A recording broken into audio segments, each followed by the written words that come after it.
Hello दोस्तों, इससे पहले वीडियोस आप नहीं देखे तो प्लीज़ जाकर डिस्क्रिप्शन बॉक्स में चेक कर सकते हैं। तो चलते हैं कहानी की तरफ। सत्यव्रत ने औषधियों तथा बीजों को नाव के अंदर पहुंचा दिया। नारायण की स्तुति करते उसी नाव में यात्रा करने लगे।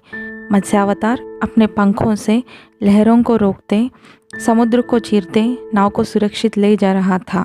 ध्रुव नक्षत्र को मार्गदर्शक बनाकर वह नाव आगे बढ़ता गया। समुद्र के गर्भ में चारों वेदों को रखकर हयग्रीव बहुत खुश था। चारों वेद 4 शिशुओं में बदलकर किलकारियाँ कर रहे थे। मत्स्यावतार वेदों को खोजते हुए आगे चल पड़े। हयग्रीव मत्स्यावतार को देखते ही युद्ध करने लगा। तब विष्णु का अवतार मत्स्य के रूप में कमर तक हो गया था। उसमें से चारों हाथ निकल आए। हयग्रीव और मत्स्यावतार के बीच भीषण लड़ाई हुई।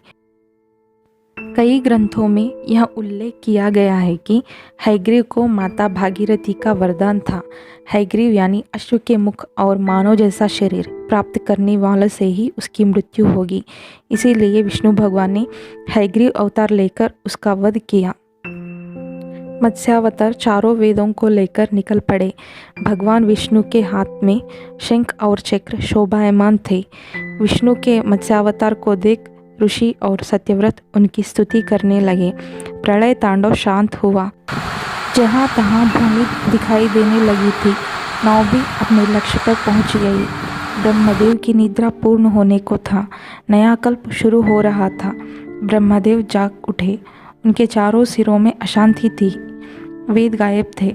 फिर ब्रह्मदेव चिंता कर रहे थे। ब्रह्मदेव के हाथ में वेद सौंप दिए। ब्रह्मदेव ने विष्णु जी के मत्स्यावतार को देख उनकी स्तुति की।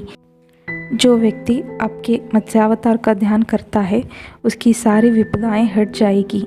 जैसे प्रलय के रूप में उपस्थित सारी विपदाएं दूर हो जाती हैं और उसका अज्ञान रूपी अंधकार हट जाएगा। विष्णु के द्वारा मत्स्यावतार लेने का कार्य सफल हो गया। ब्रह्मदेव वेद लेकर सृष्टि की रचना शुरू की। सत्यव्रत वैवस्वत के नाम से मनु हुए। सप्त ऋषि आसमान में अपने अपने स्थानों में पहुंच गए।